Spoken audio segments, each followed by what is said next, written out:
Good. So, I'm Donnie, and this is Marie.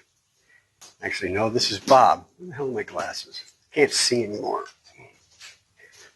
Ladies and gentlemen, I am Red. This is Bob. That's really what they call him. Sentry Bob, Punching Bob, Fighting Bob. Is so that you practice smacking something, get your anger out, doing on a somewhat live human target. I want to thank Nazium Jim for donating this guy here for these purposes. I'm making this video. I wanted to do it completely different. As a matter of fact, I made a video a couple of days ago that I was just about to post. But I listened to Candace Owens, and turns out I was right. There was no 30-06. Okay, they said it was a World War I Mauser, and you can look this up. World War I Mauser M98, 30-06. They never made it. 1898. That's M98 Mauser 98. The year it was made in production. M98 never made a 30-06 until 1935, I believe it wasn't even then. I think it was a Polish knockoff. And they said it was a World War I, which really struck me strange. That's water under the bridge. I can get into that later. But the other factor was the serial number. Well, Tyler would probably use his dad's old gun so that it didn't have a serial number, so they wouldn't be able to trace it, which he said in the text to his lover. I don't know if it had a serial number or not. Why would you use that gun then? Why would you use a 100-year or even a 70-year-old gun to do this job where you're going to be world famous for? It made no sense. But I went and checked and said, well, when did Mauser start putting serial numbers on M98s? And it was 1898. So Mauser has never not had a serial number on their M98s. So no serial numbers were always there, and there was no such thing as a World War I 30-06. But she said he was not shot with a 30-06. And I'm sitting there screaming, I know, I've known all along. Like I said, I was gonna do this right. I was going to put in clips and, show, what I was talking about, talking with Peak Prosperity and was in Valhalla and Paramount Tactical, all these guys. I was going to, show them their videos, but I don't have time to do that because this is moving too fast. And what got me, I was like, okay, I got to do this video. I'm sitting here in my garage, and I didn't want to do any of this. I was done. No sleuthing, no politics, no videos, no nothing. I was done. Try to get out, and they pull me right back in. I have to do this. Why? Because he was not shot with a 30-06. My back is really bad, so I'm going to be leaning a lot. Apologies in advance. Yes, I've got deer back here. That's Rufus. Not bad. Yeah, he's there to brag, but he's also there to serve a very good purpose. And I'm winging this. I've got a bunch of notes over there next to Tula the skull, and I'm winging this. So essentially, it was not shot with a 30-06, and he was not shot from the front. What you people are doing is, yes, I know it's the Trump administration. I voted for. I ran for office numerous times on the Republican ticket. Okay? Like I said, I was going to be done. I was going to be done with all this. But doesn't mean this administration or the people in this administration, the same ones that tried to put him in jail, remember? Oh, it's got to be a 30-06. The records say that the autopsy said blah, blah, blah. Well, at least we got the autopsy to say that. Okay, and I'm going to show you why it is not a 30-06 and how and why he was not shot from the front like anyone says. In fact, I just put a word, it just got accepted in Urban Dictionary. I think it's like 38 of them. All right, wine bricking. All right, back in the day, a wine brick, it was a brick of grapes, dried grapes that came in a paper package back during Prohibition. Okay, it said right there on the package, do not put this in a gallon of water and then put that in a cool, dark place for 20 days because it will ferment and that would make wine and that would be illegal. Essentially, telling the people how to do what they're not supposed to do. Okay? Colonel Daniels, this is General Ford. I remind you that you are interfering with presidential authority. Sandman has a specific line to the target. If you are in his way, he cannot complete his bombing run, and that will be held to pay. Do you understand? Over. Why do you say that?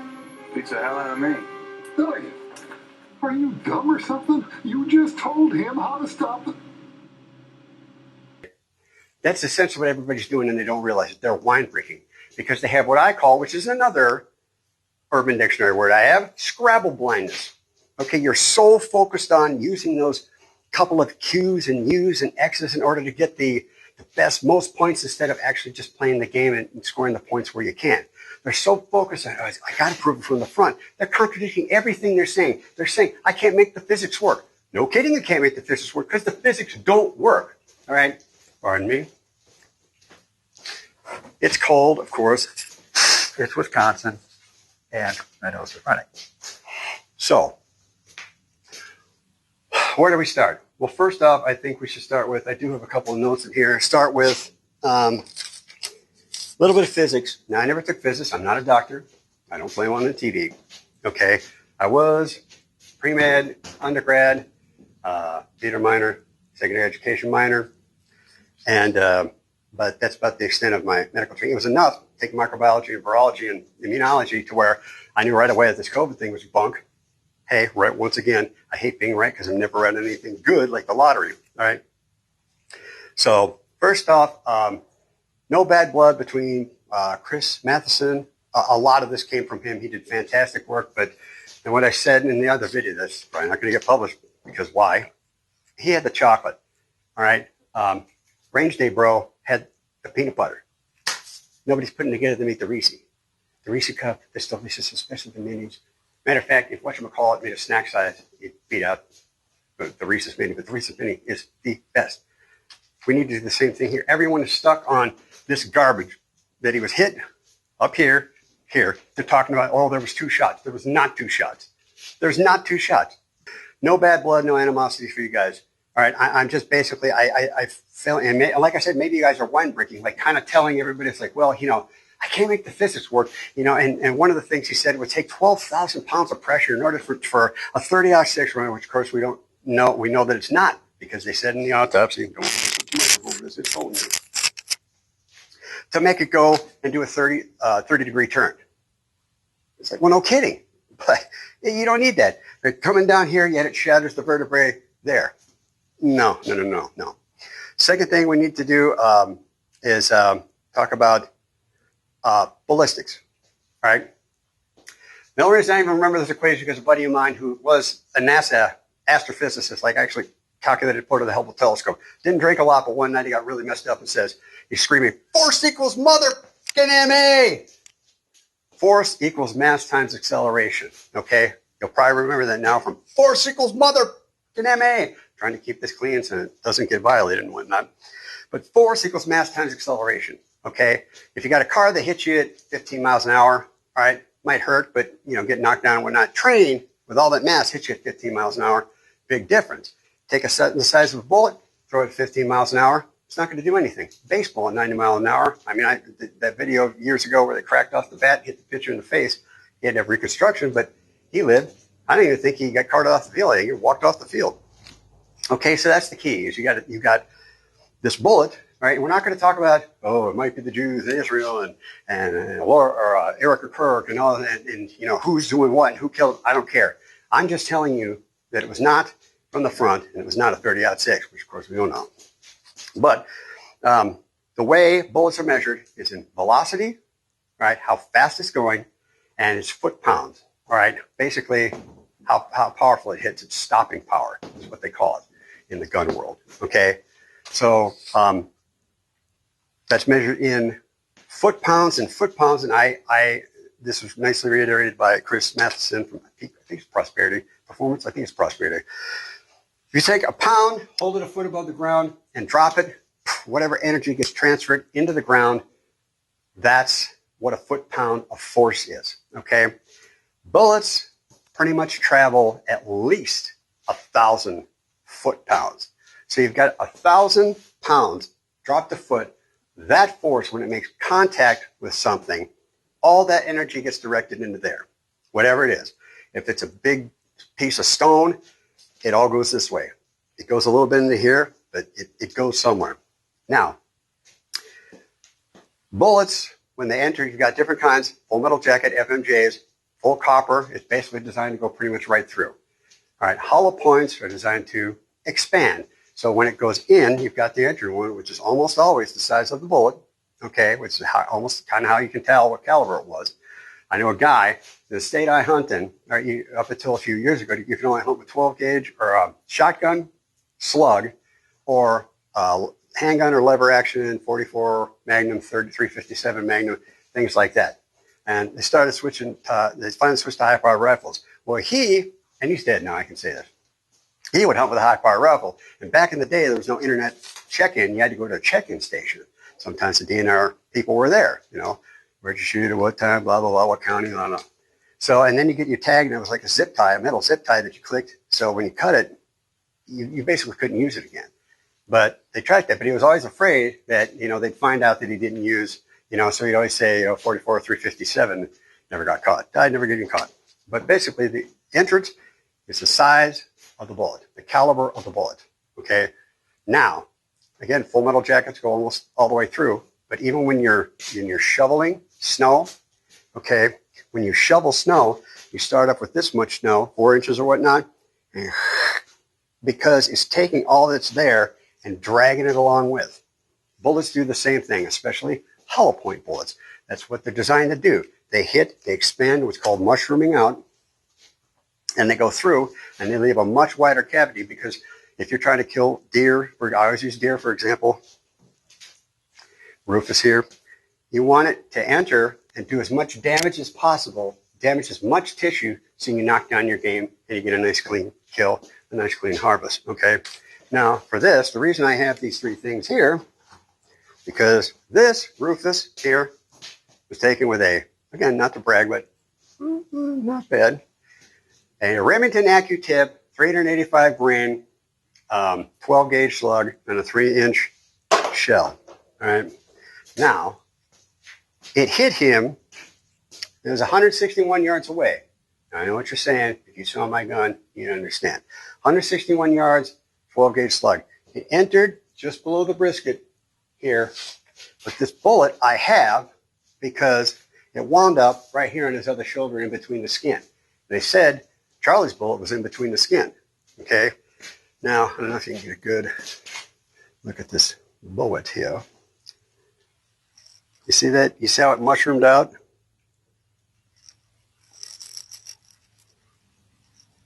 All right. Now, that fella, the red with the trim on it, that was the next one. That was shot at 40 yards. I think the same stand. Yeah, same stand. 40 yards. Okay. Now, you notice, same mushrooming. Okay. And you notice that it's a little bit shorter because it doesn't have as much weight retention, what they call. So essentially, most of this got blasted down, all right, because it had higher velocity, therefore it had higher stopping power, more foot-pounds to hit it with. That one, all right, was shot on the left side, but I found it in the skin. Both of these under the skin by the shoulder. The reason I pointed it out, one, to show people how bullets and ballistics work, at least these ones that are expanding. All right, there's other kind, full metal jackets, hydroshock, which are fragmenting, which maybe we'll talk about later. The reason I say is because 40 yards and 4 times that, and yet it managed to embed itself in the shoulder right under the skin. So yes, bullets do strange things. One of my hunting buddies, he shot, it was actually right there in the forearm, skinning it. Same thing with me. Instead of the shoulder, it was the forearm. Okay. I can't remember who it was. Again, I'll do hopefully another video where I say the same stuff and all, but it ran up some guy's arm and around the back. But I remember in high school, I don't know what this was. I think it must have been suicide prevention or something. It talked about how, hey, just because you want to, and I said suicide, so what, but the suicide prevention, or self-deletion, whatever, it doesn't get me, just take it out. The kid that did it used a handgun, all right, bam, basically that knocked him out. And the bullet went around and embedded right here on the other side of his head, on his ear, okay? Then when he came to, he's like, what happened? Now you've got to live with the embarrassment. It's like you couldn't even do that right. But that's a good thing because then you go, wow, maybe there's a reason. So, you know, I always look at things glass half full. When you live my life, trust me, you got to look at things glass half full. So I understand bullets do strange things, okay? But to say there was a front shot, 30-06, hit on a downward angle here, all right, didn't blow anything out, but basically destroyed his C. So you've got cervical C, 1, 2, 3, 4, 5, 6, 7, 8. Then your thoracic vertebrae, which is the bump right here on your back, okay? Right here, but right there on your back, okay? shattered all these. C2 to C6 were gone. Okay, and it embedded, the bullet embedded under the skin, they said, on the T1, on the thoracic vertebrae. Okay, there's no way that any bullet, unless it's a very light one, okay, is going to do that, destroy all this, but not go through. Yeah, maybe, but again, chances are, yeah, you know what, I might one day, be the starting center for the Los Angeles Lakers.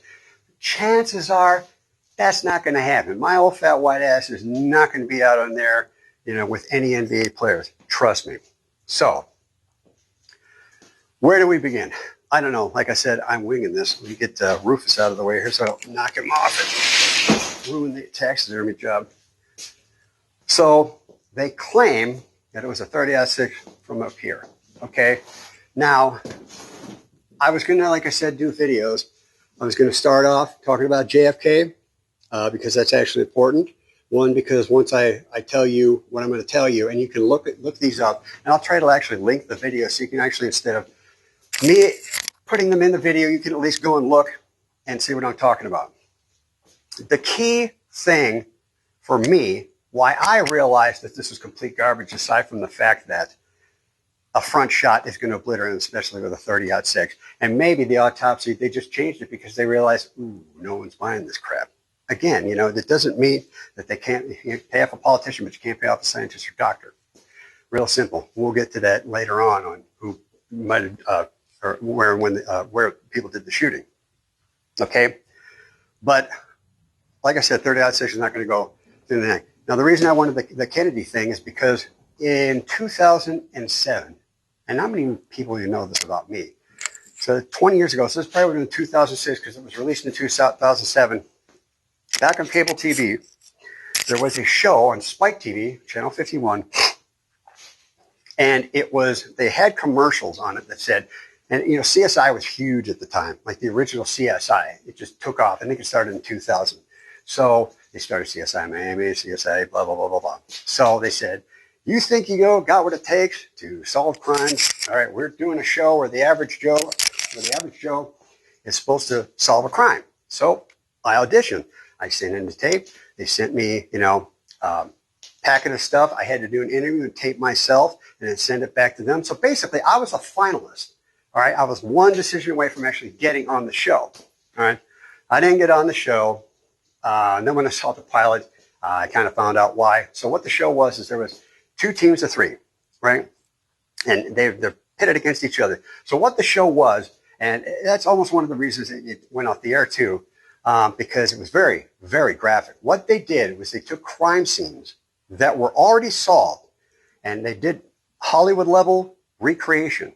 All right, talking everything, blood, guts, and So if there was like Silence of the Lambs, where Clarice opens up the box and it's a little ballerina, if that exact thing was on the desk in somebody's room, that was on the desk in the recreation of the show. So. And it was supposed to be just average Joes. And first off, you could tell if you can get a hold of a copy of this. Each team had a hot blonde, and one had a ex-gang member turned law student, and big neck tat back before neck tats were a thing. But and these average Joes, and this is 20-year-old information. I could be completely wrong with all this stuff, but I'm right about it wasn't a 30-06 from the front. So it was a lawyer, one of the hot blondes was a lawyer, an EMT, a fireman, a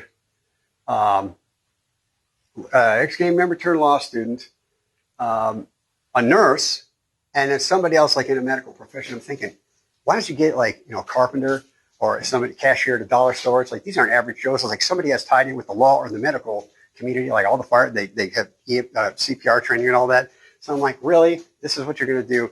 And of course, I figured it out because of what was in the garbage can. So if they ever air that, and it's the pilot episode, I don't bother watching it other ones because, like, really? What was in the garbage can? Right there, there's your MMO, which is probably why I solved this damn thing. But neither of the teams solved anything.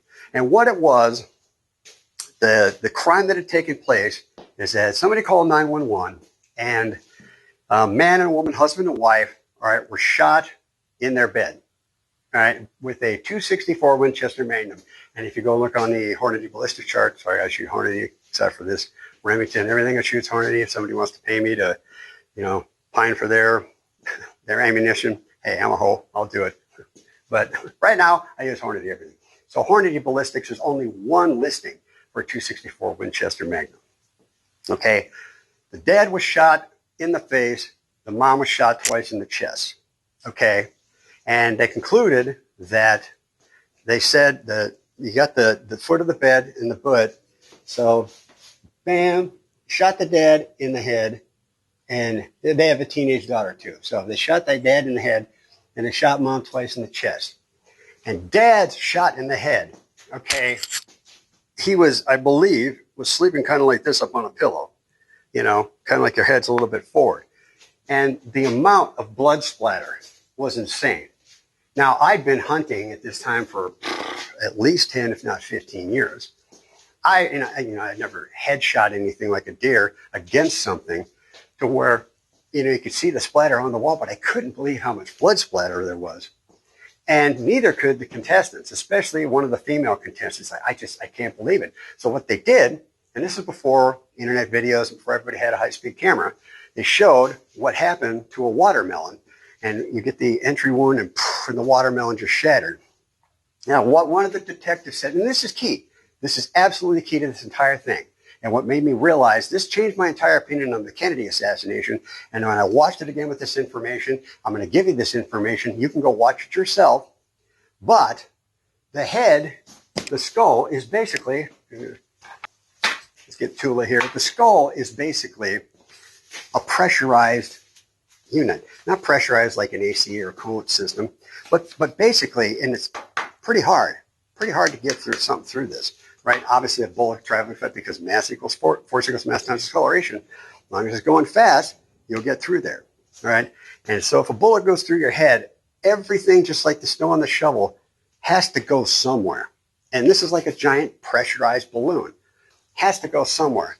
And I just watched today, can't think of the guy's name, Copper Kaya.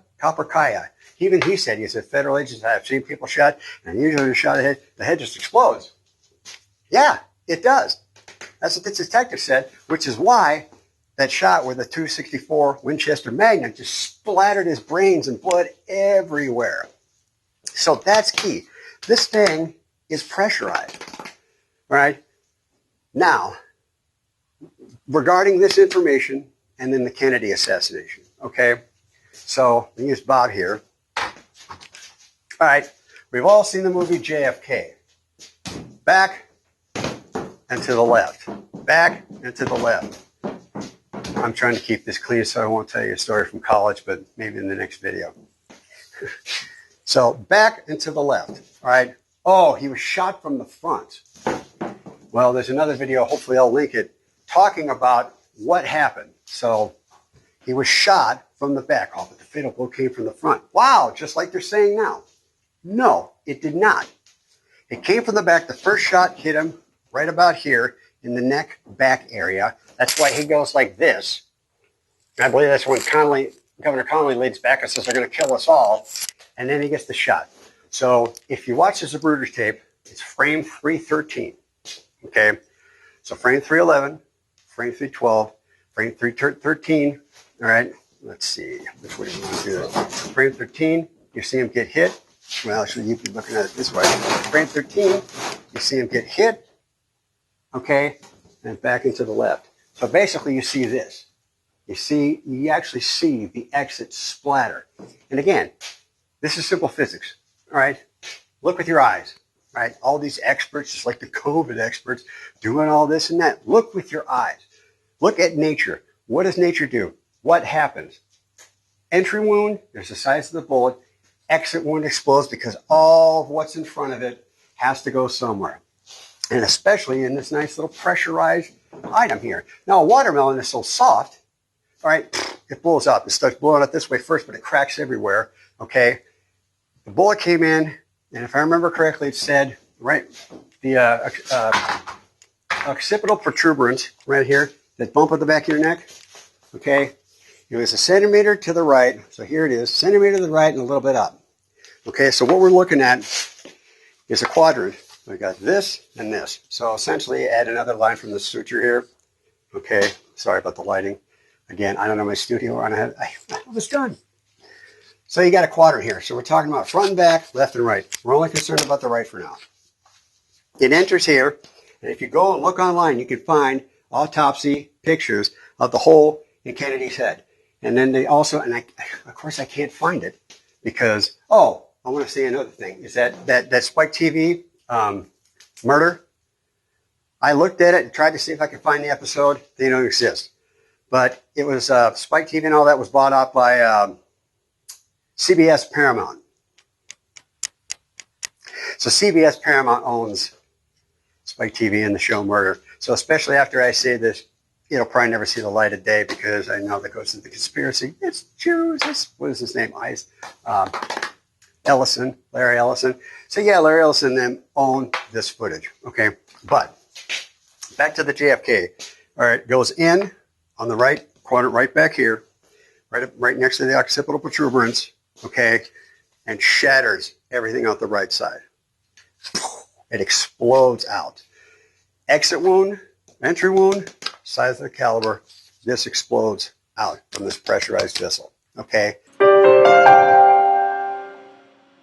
The major controversy surrounding President Kennedy's autopsy is the location of the head entry wound.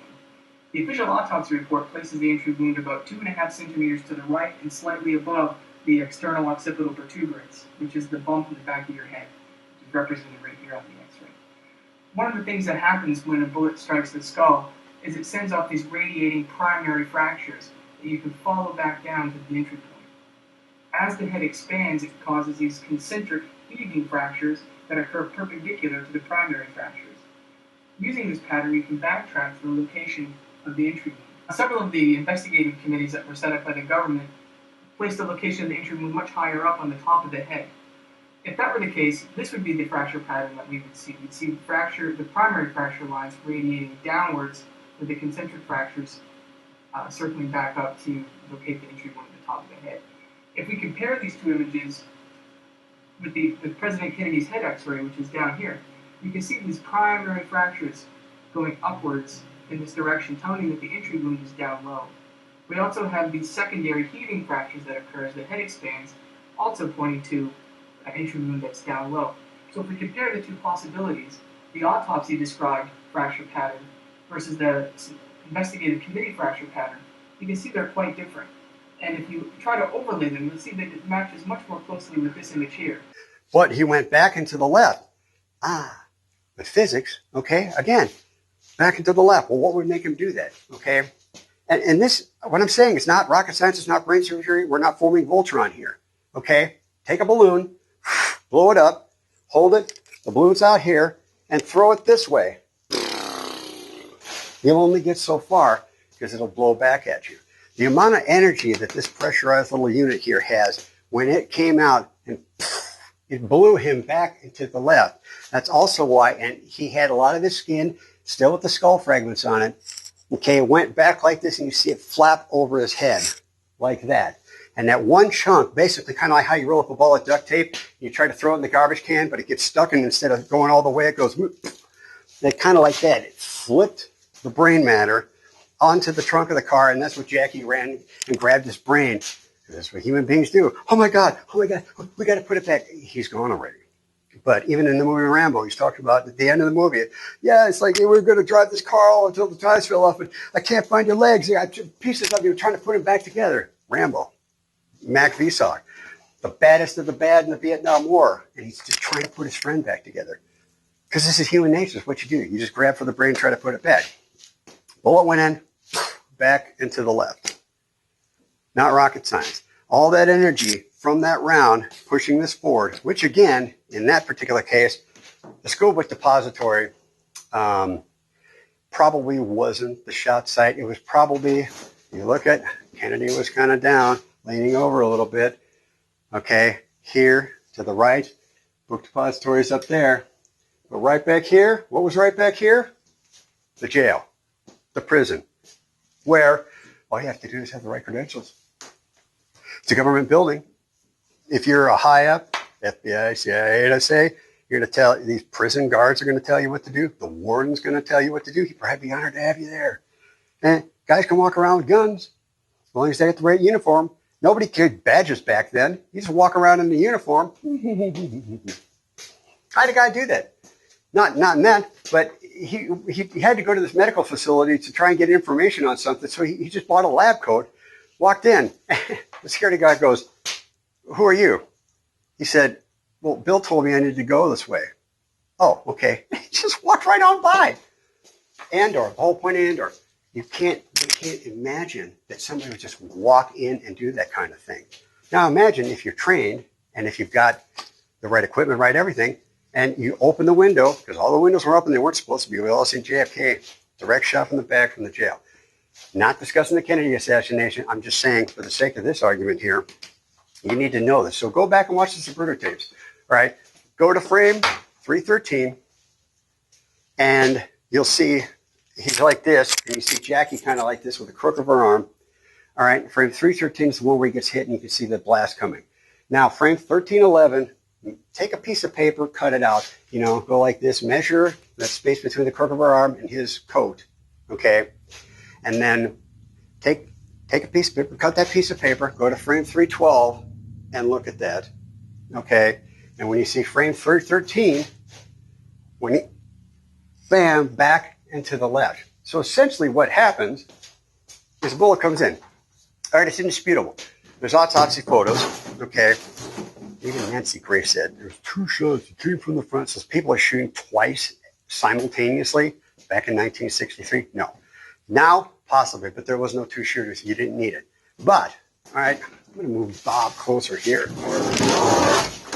Okay. Get him in the right.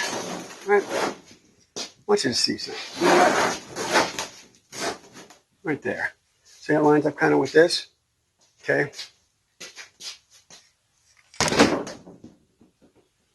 Hit with a bullet.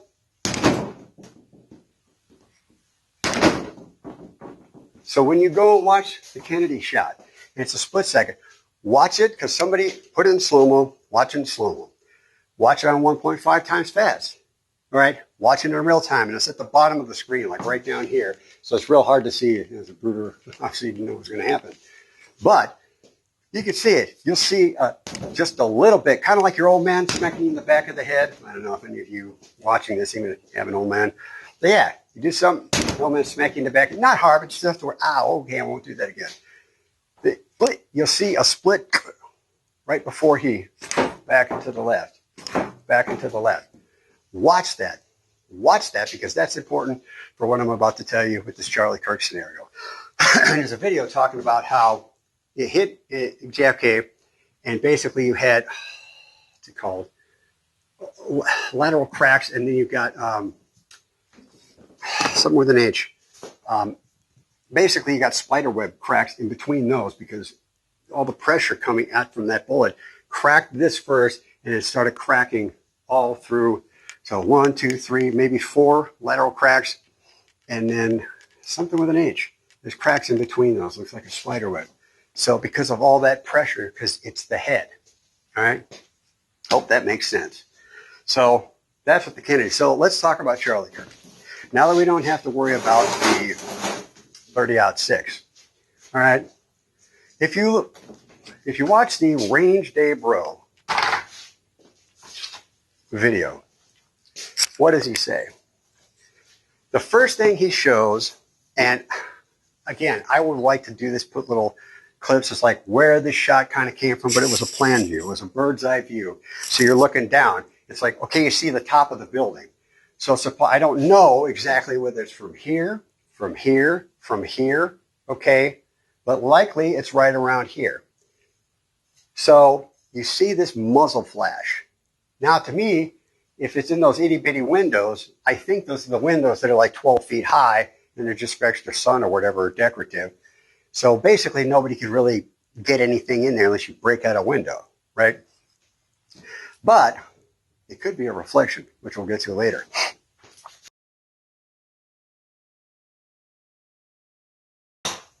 And time is of the essence, because I need to get this out there, because You guys are just spinning your wheels. So, shock comes in, right? Right above his ear, approximately. All right, then what happens? Okay, and this is where I was going to show you a video of Chris Martinson from Peak Prosperity. Older guy, gray beard, PhD, showing all the protractors and everything, and he thinks there might be a shot to come from here. No, I'll show you where it came from. I'll tell you what happened. So it goes in here. Okay. Now, if you watch that in slow-mo, and again, I'll try to link all the videos. I'd like to actually show this to show what's happening. So you got here, and then you've got this wound right here on his neck, which everyone thinks is the entry wound. But everyone says, what? It's like a record, a broken record. Well, it looks like an exit wound. Because it is an exit wound. All right?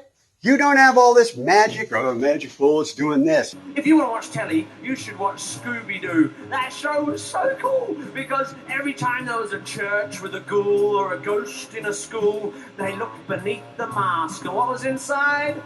The fucking janitor or the dude who ran the water slide. Because throughout history, every mystery ever solved has turned out to be not magic. No. That's the size. This itty-bitty caliber. That's the size of your bullet. That's the size of your entry wound. Your exit wound, almost by definition,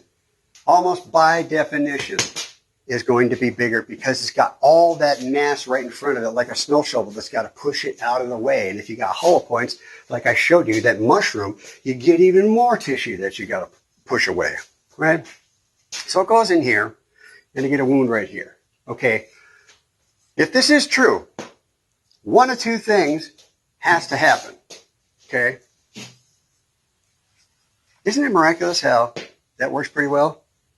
Yet nobody did this. Nobody said, well, because they're all trying to make the physics work, trying to do this because they believe what they're told on this. Like, we can't trust the government. All of a sudden, now we got to trust the government. And Candace Owens said it wasn't a 30-06. So now, that means Tyler Robinson's not the guy. So what else are they lying about? Or are they just incompetent? What's Hanlon's razor? Don't attribute to malice or be easily attributed to incompetence, mistakes, or whatnot, right? So here we go.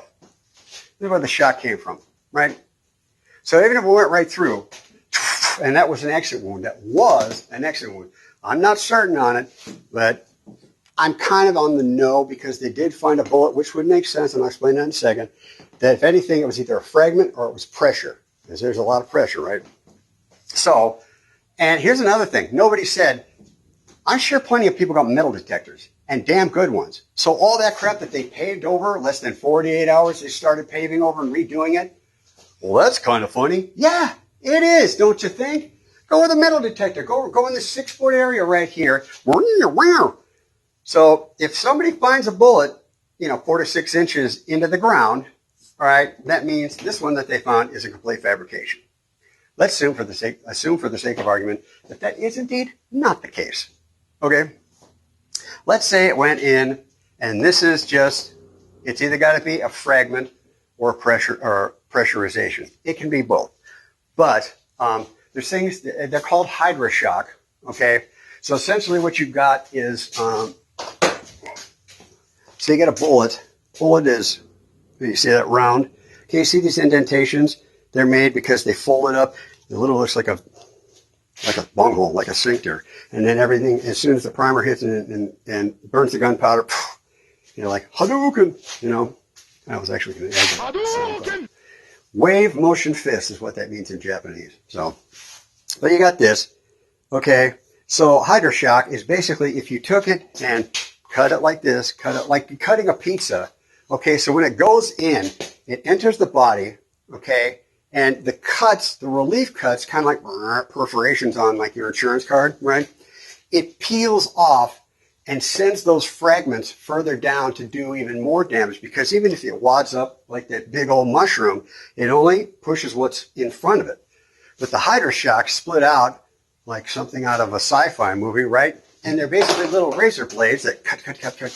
They're not meant to destroy tissue, they're meant to cut tissue. But cutting means bleeding. You bleed out, you die. Pretty simple.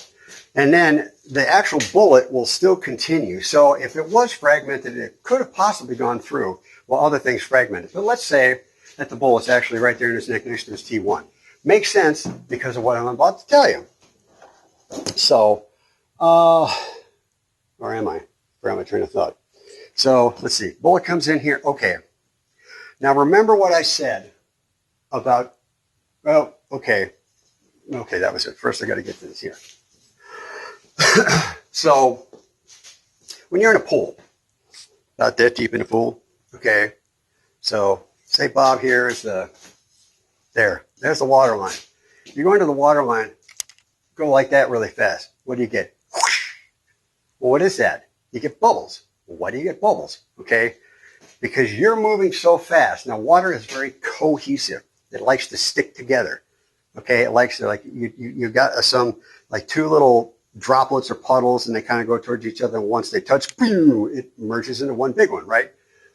You know, a lot of liquids do that, but water is very cohesive. But you can move your hand fast enough to where the water essentially tears apart. Okay. Now, this leads into, it was on many channels, but Chris Matheson, the guy, the PhD, and now he shows about ballistics gel. Now, ballistics gel is like clear gel, kind of looks like clear soap, and it's a little bit bendy, but it kind of almost mimics human flesh. But you shoot it to see how far and how deep it goes into and what happens to the bullet. So when you have a high velocity round, especially one like the size of a 30-06, what happens is it enters the ballistics. You can watch these videos. You've probably seen it. It enters the gel, and if you watch it slow-mo, it creates this massive cavitation, massive air pocket. Okay, then it collapses back in on itself, and usually what you see is like an explosion of bright light, and it kind of does it again, and then when it comes out again, it sort of spits out like, you know, like powdering a baby's butt, and it farts in your face, you know. So all the gas kind of escape out the hole that it's just made. So that wound cavitation is called hydrostatic shock. Okay. Now, a lot of bullets do that, and it happens in like 1,000th of a second. So, like you barely can't see it. You just, the ballistic gel does this.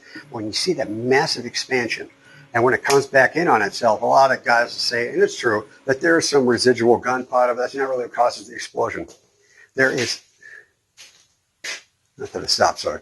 There is a video, and I'll link it, and it was like a BBC.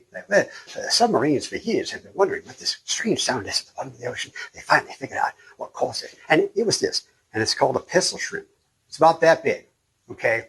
And what this pistol shrimp does is it's got, like the fiddler crab, it's got a regular claw, it's got this big old claw. It cocks it back, and it basically has like a trigger like that. So when he wants to release it, it closes in, and it shoots out a bubble. Now, in the claw, there's an indentation, okay?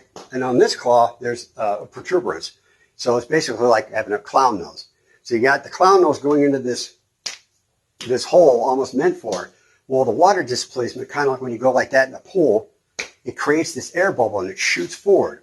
But the air bubble that shoots forward to knock out the prey isn't really what does it. What happens is the bubble shoots forward, and as the bubble goes like this, like the cavitation in the ballistic shell, when it comes back, you'll see like a little explosion, or like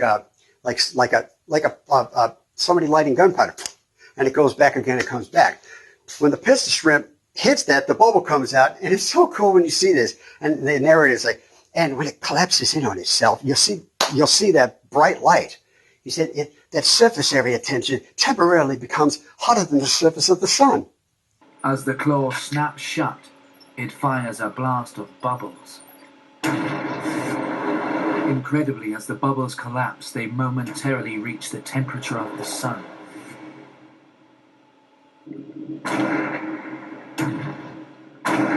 This implosion causes a shockwave that stuns. And this is in the middle of the frickin' ocean. So this pistol shrimp goes, bam! And it becomes temporarily, water comes together, but it's temporarily hotter than the surface of the sun. And that, it's almost like like the pistol shrimp throws a bubble grenade, and then boom, when it collapses in on itself, it kills it stuns the other shrimp, then he goes and he eats them. I don't know if it's still alive or not. Talk to Pete on that one. I don't care. So when a bullet comes in, you've got that massive hydrostatic shock, that massive cavitation. And in the video he did, he used a 300 blackout, which is smaller than a 30-06. And again, like anybody who knew anything knew this wasn't a 30-06. I mean, again, if they're trying to cover something up or whatever, like, how can you be this stupid? And in my other video, why would you use that gun? Oh, did I say this before? Yeah, the M98 never made a 30-06, and they had serial numbers from 1898 on. So there's no reason he really would have used that gun. All this is fishy. And then you've got an old gun on a new stock. Okay, why would you use that as a hand-me-down? That's like putting a spoiler in a 57 Chevy Bel Air right between the fins. Stupid. So, if this is the case, which it is, bullet comes into his head. Remember what I said about a head? It is pressurized. Because of this thing here, this skull, it is pressurized. It comes in here. Where is all the energy going to go? It's going to go into the left side of his body. Now, what you'll notice, and this is the same, this is why I said I'm not being disparaged to you, Matheson, or anybody else here who can't seem to get this. See, you guys are the Wozniaks, I'm the Jobs. Cool, let's work together, man. Goes in here, all that energy's got to go somewhere. You can see right here, start on the right side of his face. As the bullet enters here, that energy's going to start doing this. Starts on the right side of his face, even his face starts cavitating. All right, you've got the back, which Ryan Mata, that's a Twitter video, but you'll see it. All right, going into, or the expansion coming out the back, all right, going out the front, and then his left side, especially his neck, really bulges on this side like goiter, and then you see the wound. That's why I say it's likely that it was just pressure, just like water in a pistol shrimp. It's moving so fast, it cavitates. It creates literally air out of nowhere. All right? That's how they, submarines, they create air out of nowhere and and they pump in water and whatnot. It creates air out of nowhere and it tears this tissue. Okay? So you'll also notice that you've got all this cavitation happening. Okay? Where's the cavitation not happening? There! Right there on his right side. Why? Because it comes in from here, entry wound, all the force and power is Hadouken, going the exact opposite way. You don't get cavitation here and you get this injury.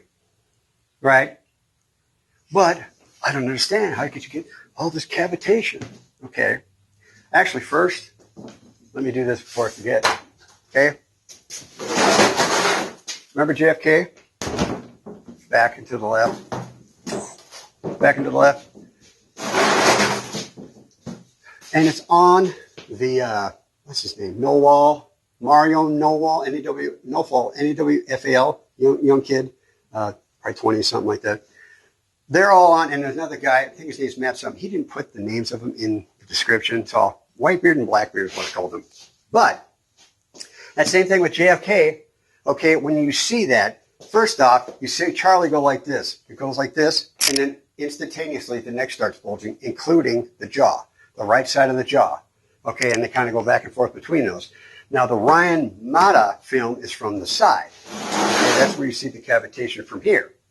But you'll notice two things. Okay, now, anybody old enough, probably starting to get gray hair, probably need a prostate exam or mammogram.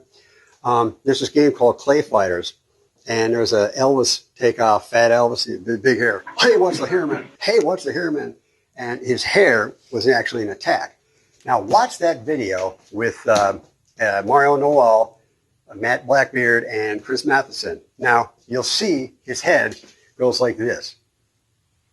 And he's got this, his hair up here goes like this and comes down because he gets hit so hard. He goes like that, just like Kennedy. Like that. But his is from here, so, okay? Let's see.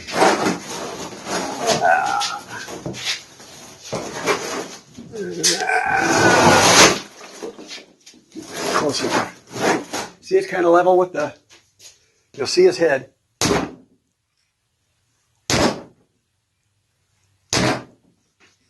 Not rocket science, not brain surgery.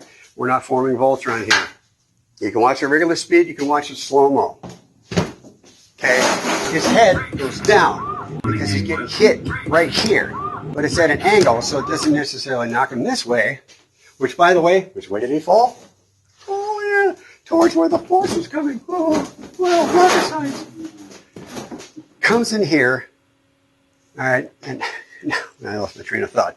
You'll see his hair go like this, and that's when everything expands and explodes.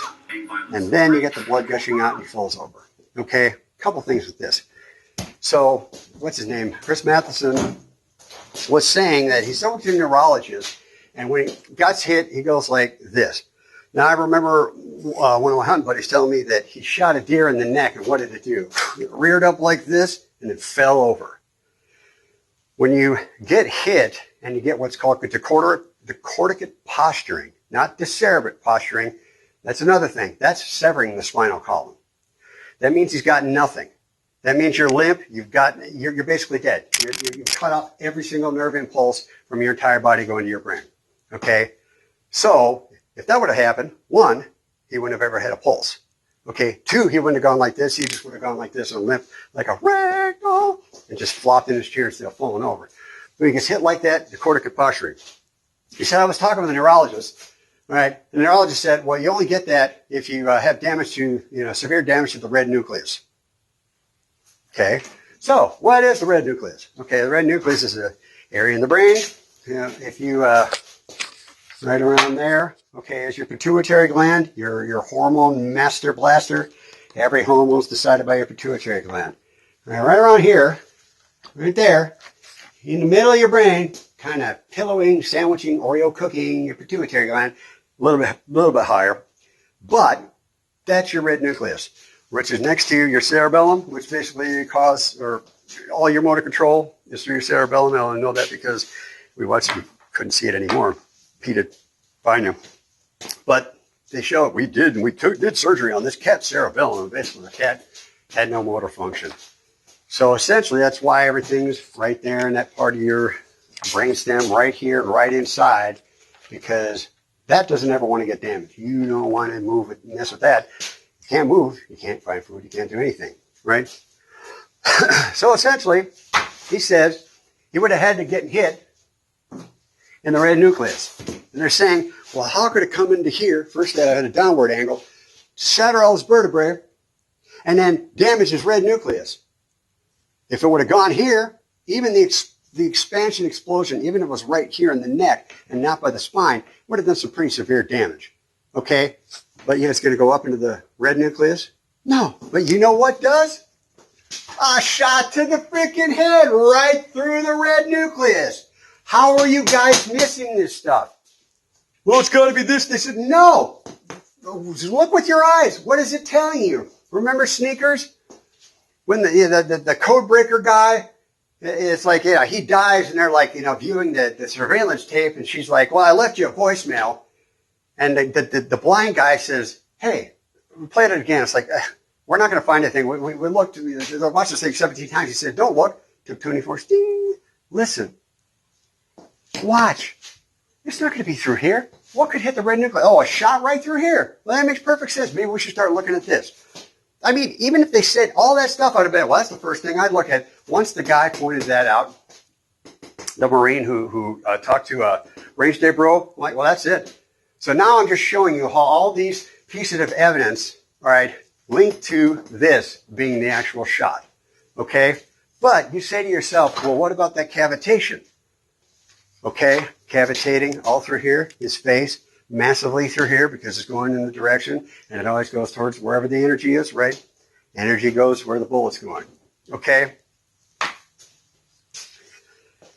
What's missing here? Actually, not what's missing. What's here in place of something missing. We as humans, the spinal column has got to go somewhere to go down into our bodies and be protected by the vertebrae, which were shattered, right? All right? There's a hole. There's a hole here. The hole is called the Foramen Magnum, all right, which is Latin for giant hole. aka your mom. But the Foramen Magnum here, okay, is a hole. All right. Anybody who knows anything about plumbing, pressure, water, electricity? What is it? Electricity goes for what? The path of least resistance. Water, you hold water in the tank, it'll always start leaking. Where? Where there's a hole. Oh, a hole? So, if I got a lot of pressure, just like the JFK, which caused the back and to the left, you get a shot right here. It hits the red nucleus, okay, obliterates the brain, all this stuff, anything below it, probably inside it too. And another thing I forgot to mention, okay, the mob especially used to use .22 long rifle, which you kill squirrels with, the little, you know, they had a name for it. It was like the scrambler, the brain scrambler, because it would go in, it'd bounce around and scramble your brains, okay, wouldn't leave an exit wound, and best of all, when it came to the mob, so number one, you get shot, all right, you kill your target, all right, and if you had a revolver or picked up your brass, all right, there's no ballistics they could tie you to, and because of the actual bullet bouncing around, it gets destroyed. It flakes off. It's got flecks everywhere. So essentially, you can't ballistically check it against the gun that was fired because the striations are gone. It's almost a perfect weapon, which, when they said it wasn't a 30-06, but there was fragments in there, I said, here's another thing. You know what? You know what's going to happen? They're going to say, well, we don't exactly know what caliber it is because it was damaged. And they actually, I'll believe them if they say that because, well, isn't that convenient? Because now they can't match it to a gun, but they don't need to match it to a gun because it's not a 30-06, which is what they had of Tyler Robinson, which this is also why they didn't show you the shot before they showed you running, because he probably didn't take a shot. He was either a patsy or he was lining up and, oh my God, somebody got to him. I better get away. You know, I mean, you probably, but if I was him, I'd be like, okay, I was going to try to shoot him in the leg, you know, just let him know he could do it. I wasn't really going to kill him because they've been looking at me. This whole thing is set up. This is a professional hit, but, which we'll get into at a different time with all that stuff. But all that pressure goes down the Foramen Magnum, causing what? Oh, cavitation, including the explosion here, which I'm guessing, again, it could be a fragment, like a hydroshock bullet, one of the pieces coming up and actually shooting out there. Again, I really don't think, especially if they say there's one here by its T1 vertebrae, I really think that there's no bullet in the ground. But I'd take a metal detector and check. What Ronald Reagan say? Trust but verify, right? Well, you're not trusting anything. I'm not trusting anything these guys are saying. You guys are, because you've never been screwed by the government bad enough, I guess. But everything that they're telling you, again, it's either negligence, ignorance, or this is malice. They're trying to cover up something. But the cavitation happened, okay, and he's got the arterial spray right from this wound. But there was no blood at the scene. There was so little blood. None of these guys have blood on their hands. It doesn't make any sense. Oh, Bob. Oh, Marie. It makes perfect sense. Why? Well, what goes up must come down. All right, Newton's law of motion. Okay, you've got a cavitation in here. You've got all this tissue and energy being blown right down the Foramen Magnum into this chest cavity. On one of the videos, he said his heart tissue was basically obliterated. Because again, this is a pressurized system too. So is this. All right, I was on dialysis. Okay, your peritoneal dialysis. So inside here, you've got all your guts, and it's in your peritoneum. So basically, it's a sterile sac. Like your urine is actually sterile, unless you got an infection, obviously, because everything in this here, your body's like, nothing's getting in. This place stays clean because we don't want to deal with that. That's why your only tissue membranes to the outside world are here, here, here, here, here. That's it. Your body's very well designed. And in this is your lungs. Do you remember the glass in biology class in high school where they got the thing with the two balloons and you pull down on the stretchy balloon and the lungs fill out? Because it's just a pressure differentiation. So, if anything, boom, blasted the hell out of his lungs, probably damaged his heart, okay? But there was no arterial spray. Why could it be no arterial spray? Because he didn't hit the carotid. Well, then what's all that blood? What goes up must come down, or well, what goes down must come up in this case. It looked like what? Like somebody vomiting. You got all this damaged tissue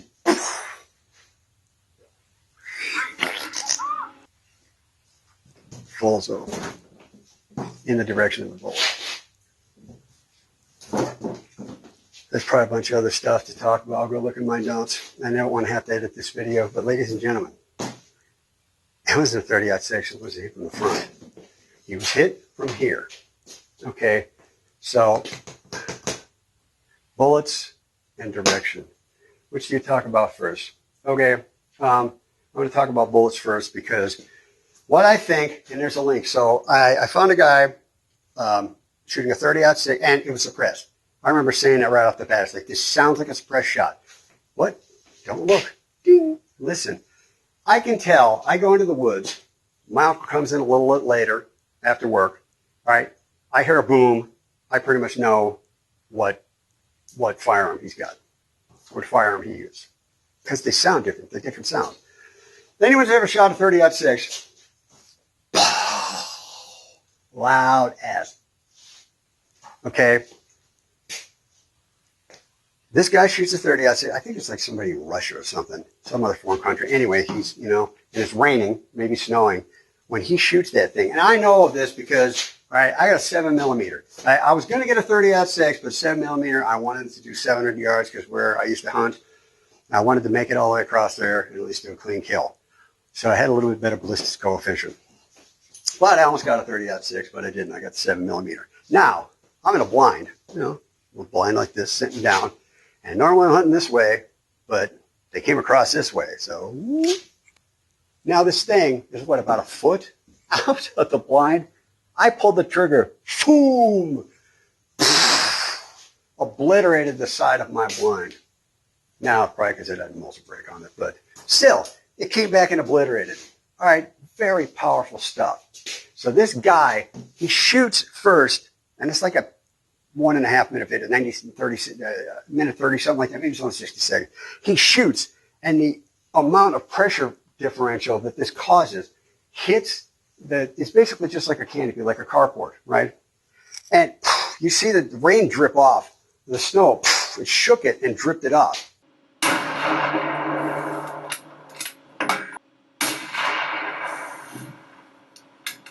This is powerful stuff, and you're going to tell me it hits his neck, shatters the vertebrae. Bullets, I got to tell you how it did the damage to the neck. But you know what? I'll do that first. Bullet comes in here with a tighter shock or just a tissue, cavitates both directions. Okay. And now bullets, they do weird things. I'd be a bullet going either this way, which means it was from behind, like it was from a little bit from a front, or at least 90 degrees. Not this, this. Goes in and turns a little bit and it crush, and it stops at the T1. Or the energy just obliterates the C2 to C6 and then lands here. Either could happen, but that's a hell of a lot better than, 30-06, stopping and just all the stuff comes out and the amount of blowback pushes the bullet back. Again, if it was, he said 12,000 pounds of pressure to stop that, to make it go 30 degrees down to the T2. Not rocket science, not brain surgery, we're not forming culture in here. What was I talking about? The bullets. So, I'll show you the 30-06.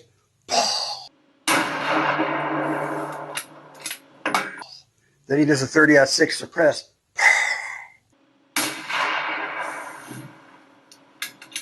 A noticeable difference, but it's still got that. When you listen to the Ryan Mata, the guy with the beard, if you watch that I'll link, it was on Twitter. I hope it's still available. Okay, what you hear is something more akin to like a snap.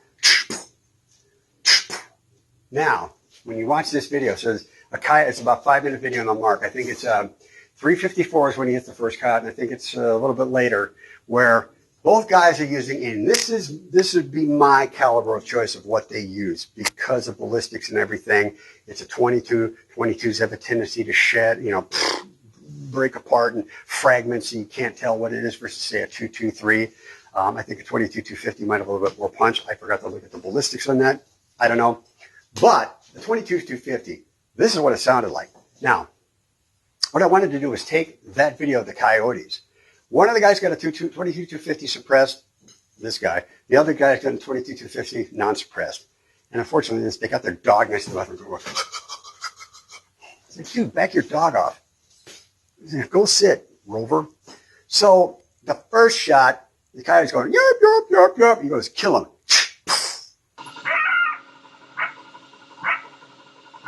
Kill him. It's like you get, it's a really distinct sound, flat. You can hear it actually hit the coyote, not suppressed. So you can, then you go to the non-suppressed, and again, not a 30-06, much like, 22 says 0.8 bigger.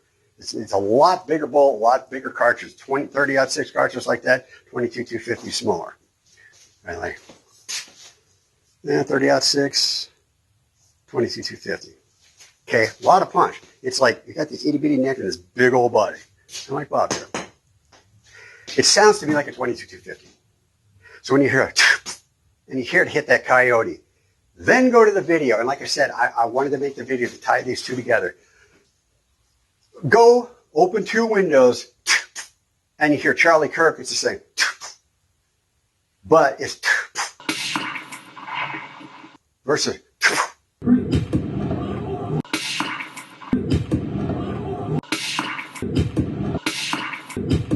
his Charlie's happens fast. That guy's probably, I don't know, at least 100, 200 yards away, whatever. But when you hear that thwack thunk, and then you hear the 22-250 about 9-10 seconds later,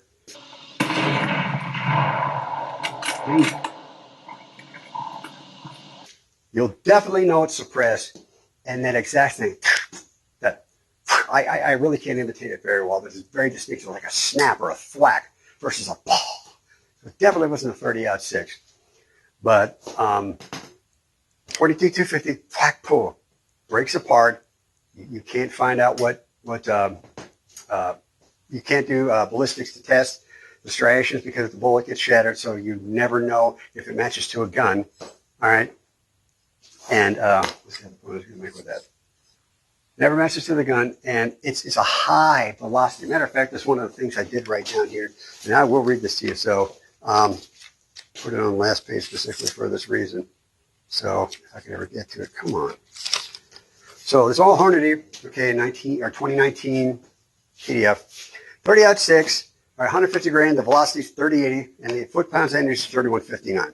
A 22-250, 50 grain, so 1/3 the weight, but it's got 4,000 velocity. That thing's screaming. Most bullets don't get into the 4s. High bullets are in the 3s. Most bullets are in the 2,000s. And the energy, though, is only 1776. But if you're not killing a big deer and wanting to go through and do all this tissue damage, you hit the head. As long as you hit the head, it does that damage for you. That's all you need. And also, this is Trump. All right, remember Butlerville, PA? Yes, it was very great. It was great. Thank you, Ron Johnson, for getting me this map.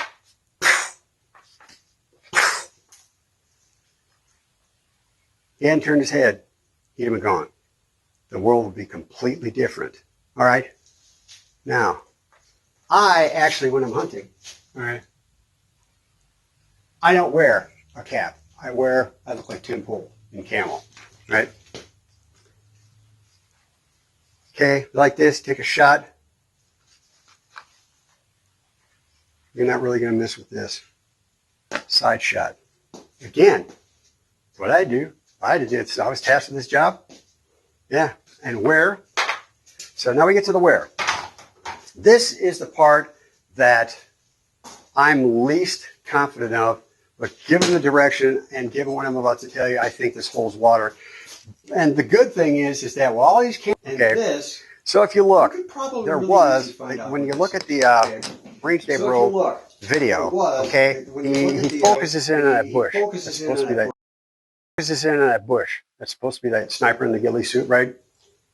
Okay, but yeah, you'd have to hide. You'd have to go boom and then like pretend you're a bush again. Pretty unrealistic. But there was no one up on that second floor. And only, I think, one video said this. And nobody's talking about this. Well, why isn't anybody up on the second floor balcony? Well, that's for faculty only, faculty and staff. Really? Well, maybe you could find out who is on that second floor, right? Because in order to access that, it's not like old-fashioned where you had keys. You go to a hotel, they give you that same card, they just reprogram that key to that specific room. And if this is a professional, and also, listen to Colonel Towers, I can't remember who she's on. Colonel Towers Smith, it's a hyphenated name.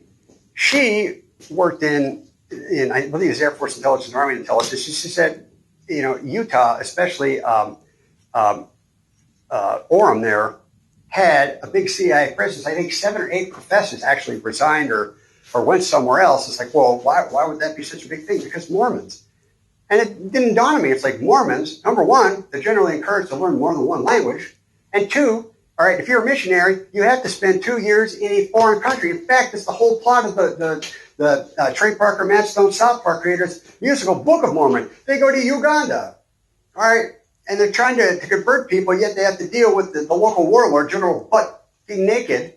Why? Because that's how I like to kill people, when I'm butt being naked. Great musical, you got to see it. But they go to Uganda because he wanted to go to Paris so bad, but no, he got stuck in Uganda. It's actually a really nice story. They didn't pretty good in the end. It's it's worth the money, trust me. But they have to go overseas. Well, they're the perfect candidates for the CIA then, aren't they? Perfect candidates for intelligence. But let me speak just for a minute about the Charlie Kirk specifically. So one of the, and this has been true for 80 years, one of the main thrust that the CIA has focused on is our university system. There has been university after university, Harvard, Yale, Columbia, that have had institutions set up. And you just mentioned the CAI, which I think is hilarious since it's kind of the CIA disguised, that are literally funded through covert means by the CIA. They function. Henry Kissinger had one set up at Harvard. And years later, it was outed as actually being a CIA front. And all they did once it got exposed as a CIA front was took his deputy, created another institution on Harvard, and put her over there in charge and just removed Henry Kissinger's name. So these things have existed for a very, very long time. And the CIA recruits at any university, and Utah is a great recruiting ground. You can go through article after article of CIA presence on primarily Mormon campuses, and that's not a slight against the religion, but because Mormons are required to learn multiple languages and go to other countries.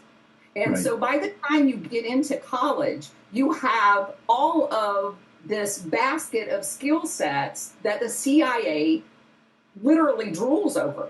And so they are a target. And that kind of plays into that.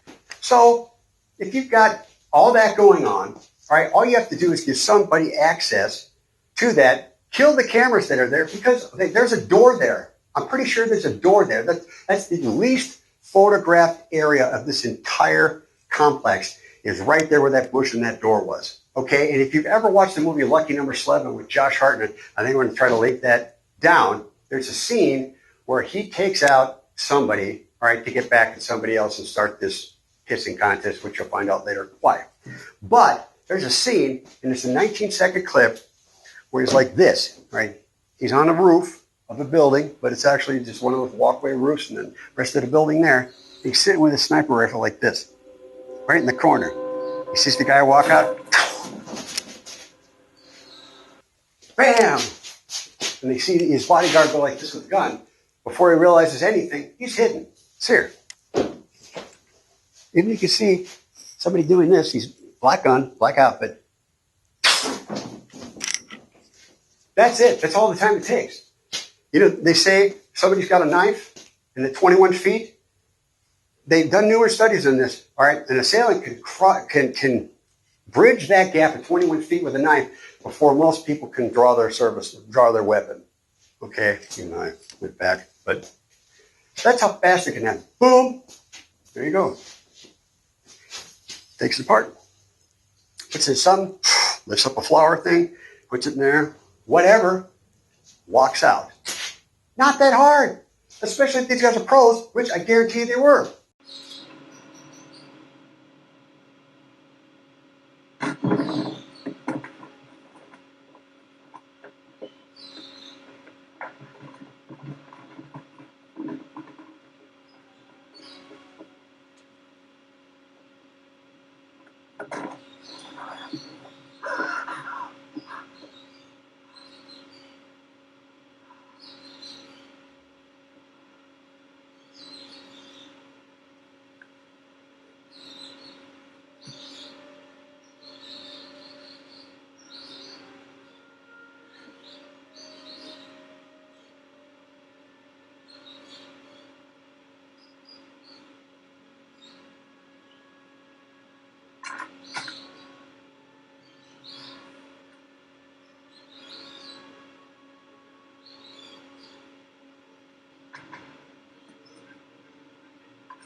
And I guarantee you, the camera will not be working there. And well, who scanned to open that door at that exact moment? Who was the last person to open the door before Charlie Cook? Oh, that wasn't working. I had technical difficulties that day. How convenient. So, I think that's it, ladies and gentlemen. I think I pretty much proved beyond a reasonable doubt that he was shot from here. Let's go over this. Let's do a recap here. Okay. 22 250 round. Thwack, fook. Versus fast. Enters here, all right, pushes everything forward, starts the cavitation in his jaw, here, everywhere but his right side, okay, hits the red nucleus, causing him to go into decorded posturing, all right, either from the pressure or from trajectory modification of the bullet, right, goes down, crushes C2 through 6, all right, 7 and 8, there was something with C8 that they were talking about, all right, ends up right there, T1, under his skin. Just like Rufus, just like whatever the hell, Goldie locks there. All right, cavitation comes in everywhere except the right side, remember. Cavitation in his face, cavitation in his neck. The neck rips up tissue, all that cavitation. Disperse all that tissue blood, just like deer, like any hunter, and then you start dragging it. And especially if it's been sitting for a little while, you go to your buddy, say, I got the deer, it's cold in the back, and you think it's done with the blood, and then you ruin the nice garage floor that you just had epoxy because it's still dripping blood everywhere. And that's what it does. It gushes out like that, and it was a dark blue color. It wasn't an arterial spray. All right? If it was an arterial spray, they never would have got a pulse. Sorry, he would have bled out. Now, all this stuff, I'm surprised somehow if they got, whether they got a pulse or not, but if it did get a pulse, that means it's definitely not decervant posturing. It's decorded posturing. Hit the red nucleus, but didn't sever the spine. So how does anything go here and not sever the spine even though they broke all the vertebrae? By definition, it should have broken the spinal cord, severed it, or destroyed it to the point where it wasn't workable. So I hope I got everything on this. I don't have to make any addendums. But, ladies and gentlemen, let's focus on this. Oh, kid, they said it came from... Screw that. What are your eyes telling you? Oh, it came in here. Everybody's arguing about this. It's like, well, I can't make the physics work. It's like, then try something else. Why? You go in a different direction. I got Q, U in action, Scrabble. I got to make a queen, queef, xylophone. What? It's like, or maybe use some of the other letters and make a word give you points on the board. You're just sitting there, Scrabble blindness, and then wine bricking. You're given every single bit of information. It's like none of this works. But you know what works with every one of those scenarios? Every one of those scenarios? Right here. Right here. So I need to know how long have I been doing this? Hour and 13 minutes. I really hope I don't. I really hope I didn't miss anything. But I'm pretty much going to end the video. I'm not monetizing this. I don't care about money. I care about this crime getting solved properly. I care to know whether our president is a crook. Well, I am not a crook. Not saying Trump's a crook. Not saying anybody in the FBI or anything like that. I want to get to the bottom of this. There's something. My guess is it is something bigger. Although it wouldn't make sense. I'll get into that later. But it's definitely, all those theories are somewhat feasible. Oh, what I will say though is the whole thing with the Romanian angels. All right, there's two sides to that. When I was in educational philosophy class with, I swear to God, of Miss Lippy's older sister, beads, old hippie, long dress, and Chloe, I think her name is Jan. Real nice teacher, great teacher. But we talked about early childhood development and how kids need to be nurtured and whatever in a certain age. Well, the only thing good about communism, again, class F full, the only thing good about communism is that they'll do things to people that otherwise wouldn't be able to be experimented with or on when it comes to the human race. So essentially in 1965, Nicolai Ceausescu takes over Romania. In 66 or 67, Decree 770 comes out. What was that? No birth control, no contraception. Why? Because it's the state. Here's the difference, though, right? Antifa, they're anti-fascist, okay? Now, fascism sucks, okay? But I've actually read Mein Kampf, and I stuck it. I was like, I have to understand why the hell all these people followed him. And I don't. I mean, what was that movie about Saturday Night Live opening night? He quoted, I use emotion for the many, I save reason for the few. And Willem Dafoe's big boss guy goes, I want to put that on my wall. He says, isn't that a Hitler quote? He said, hey, atrocities aside, the man was a wordsmith. Honestly, I've never used the dictionary more times than reading that book. And it took me 8 months to read. I don't get it. I don't get how it did what it did. But even in there, he said, we're doing what we're doing for the state so we can benefit the individual. Okay, this is also the individual can prosper. Communism, there's no individual. It's commune. It's everything shared. Everything shared. There is no individual. You don't exist. There's a Twitter thread that got turned into a meme and said, well, what would you do if communism, came along? It's like, well, I take my organic farm, blah, blah, blah, and said, your organic farm? So I'd rather be the one than the other, because communism is the absolute worst in the history of planet Earth, because it will never succeed because of 3 words. I want more. Oh, I want that. Or I want that, sorry. I want that. The Corvette, I want that. I'm going to work hard to get it. I want that. Look at that. Look at that Jew on her. Oh, I want that. Therefore, it'll never work. If my lazy ass doesn't do anything, makes the same amount of money as somebody bust their ass, they're not going to bust their ass. I've done that. Bust my ass, and all of a sudden it's like, it's pointless. I'm just going to slack off like everybody else. And I've got a hell of a work ethic. Anyway, so Nicolai Ceausescu, he says, I'm going to make a bunch of good little commies. We're just going to have all these women popping out, all these kids. They can't afford them because of communists, so they're going to go into the orphanage, and we're going to raise them. The state's going to raise them, and we're going to train them to be good little commies and good little soldiers.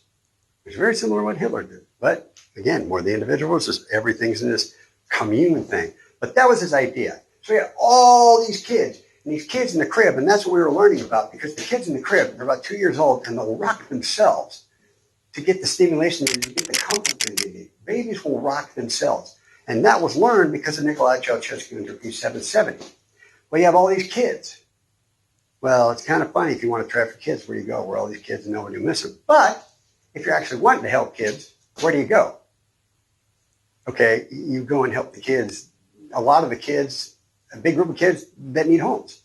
So, but that's the only thing I wanted to say about that, because most people don't know about Decree 770 and why that came about. But so why Romania? All those other things, I haven't looked into them, not going to care. But essentially, I'm going to end this video. Thank you, Bob. Thank you, Tula, for any of you nerds out there who caught that reference right off the bat. Thank you, Rufus, for chasing that dough.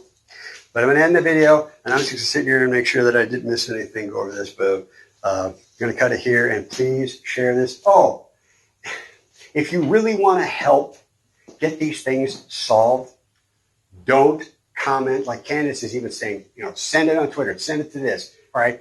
Share the video on this. Okay. Don't send anything. Don't say anything unless you got something that might actually help. Okay. It's pointless. The Rage Day Bro, at least when I looked yesterday, okay, it got like 2 million views, 94,000 comments. All right. I did the math. If you look at one comment for 1 second and go through them all, it'll take you 3.25 days to go through every comment. And I started looking at the comments.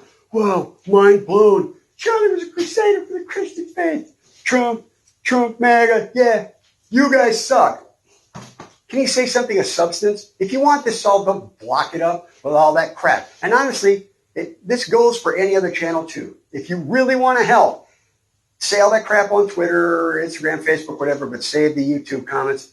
Now, obviously, there's email you can contact, whatever, but really, just try and do that for us, please. Try and do that for us. All right? So, I think that's it, right? End of the video. Bye. There's one other thing I wanted to say. I know I'm dragging on, but no, I think that's it. If there's anything, I'll just continue this, but otherwise, share this as much as possible. Let everybody know. Have them start looking at this from this angle, and you will find your answer. You're welcome. Thank you, Steve Wozniak. I'm your Steve Jobs. Let's pull the iPod out of the pocket, shall we? Thank you.